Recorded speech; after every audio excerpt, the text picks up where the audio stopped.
decide to major in French? Oh, if this is being recorded, I'm almost embarrassed.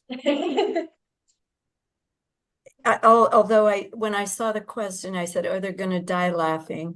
I already divulged my reason to President Pino, so I mean, how bad could it be? The first foreign language I learned at age 10, it was what, 5th grade, was Spanish. And I loved Spanish. I still love Spanish because it's such a musical language. I'm very sensitive to music. Many times people who have musical sensitivities do very well with foreign languages. And the geopolitics at the time, back when dinosaurs still roamed the earth and the earth's crust was warm compared to all of you, was very much Western Europe centered. And I was really drawn to England in the mid 1960s, and where actually I'm so embarrassed to even divulge this. Right this month, we are celebrating 60 years ago that the Beatles came to America. And I said, let me look at a map.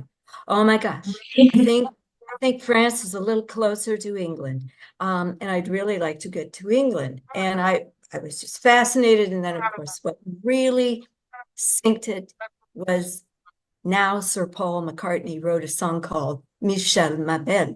I said, okay, that's a sign. When I was studying French, my teachers would bring in copies. This was in high school. My teachers would bring in copies of Paris Match and French journals. And so the culture of France in, at that time was very vivid and very attractive to me. If you're interested in using foreign language in a career, I would say strive to be absolutely the best you possibly can, not on all of your skill levels. That would be listening, writing, grammar,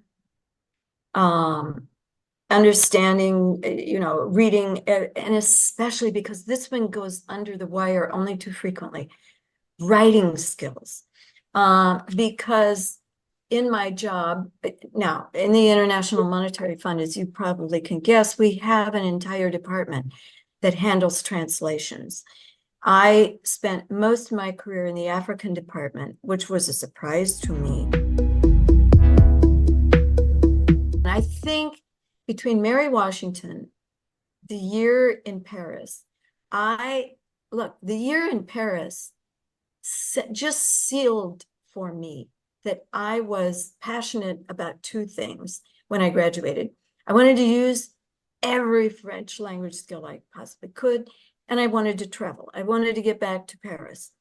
It was the Scarlett O'Hara thing. The day I left, I said, as God is my judge, I'm getting back here. And sure enough, the African department, this is what cinched it for me. The African department, you could go on mission, and many missions to Africa will transit through Paris. So you would have a stopover in Paris, or a stopover in Geneva, or a stopover in Amsterdam, or Brussels, or Geneva. So I said, sign me up. Between my own innate abilities and the way Mary Washington and the year abroad honed me, I felt very, very strong, very passionate, and also very motivated. Another clue I would tell grads is the more you can define what you want to do when you leave. I had two real simple goals, and they were my yardstick. Okay, is this job going to allow me to use my skills, my French language skills? I was offered a job up in the U.S. Executive Director's Office. This is the liaison between the IMF and the U.S. Treasury and the U.S. Federal Reserve. And I smarty pants that I was. I asked the HR person, am I going to use my French there very much? Obviously, the answer is no. You're dealing with Americans. Nothing against my compatriots, but this was not my priority. And in the IMF Institute, that job, yeah, you'd use your language skills, but you wouldn't be traveling. Because I spoke French and I applied for this job, our annual meetings, 1 year, IMF and World Bank have annual meetings outside of Washington once every 3 years. I got to go to the annual meetings in the Philippines, which meant that I had an opportunity to travel in Asia. For people wanting to further their language skills or learn a new language and they're not in some sort of program where they will send you to school for that, would you recommend what you took, the Georgetown further education courses? Or what would you recommend to stay, to keep and further your language skills if you're not in a job where you can use them yet? If you're in a city like Washington, although I'm sure now with how diverse our country, our population is becoming, oh my gosh, I mean, there's a very large Spanish-speaking community in Des Moines, Iowa. There are affinity groups like in Washington, there's the Alliance Française, there's the French embassy, there's all kinds of cultural, La Maison Française, is that what they call it? Anyway, and pretty soon your antenna go up and you find these people. And online, oh my God, I would have thought I would have died and gone to heaven if when I graduated, you could just sit down in front of your laptop and listen to the news in French, France 24, which is TV, but I mean, they've got audio and video feed online, and seek out, groups that are interested in, share your interests. A city like Washington, it's not the only one.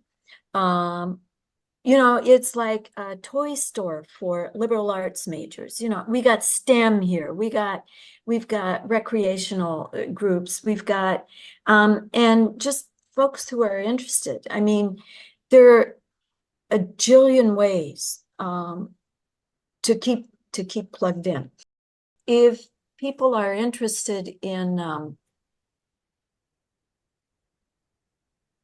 translation, Georgetown University for a long time, so Middlebury in Vermont also has schools of translation and interpretation, and they're very, very good and demanding. And if you were looking for, because I asked the question, if you were looking for a translator's job at the IMF or the World Bank or another organization, what you would need is really strong foreign language skills, and maybe 1 or 2 languages. And here's the key, another discipline: law, economics, medicine, public health policy. And you could chart your own course. I have a PowerPoint presentation on the basics of the IMF, and I share, because students are curious. What did you do? What is this organization, the International Monetary Fund? Maybe you've heard of the World Bank. Maybe you've heard of the IMF. And I evangelize about the IMF because I'm still very connected. We have a terrific retirees association. I'm still very engaged with the IMF, and it's fun to share my passions with people who are my captive audience on Zoom.